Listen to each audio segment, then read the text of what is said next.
What's up, boys? We're getting a new brake drum today, and as you can see, my brake drum is pretty cracked.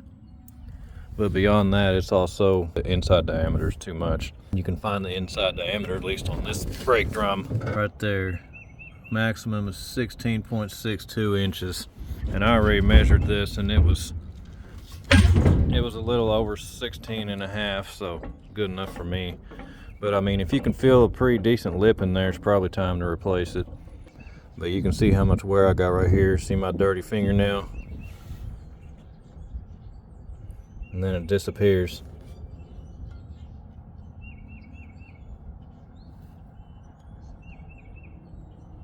So that's how much wear I got, and that's about enough to need a replacement. But if you see the cracks, it doesn't matter how much wear you got, just go ahead and replace it.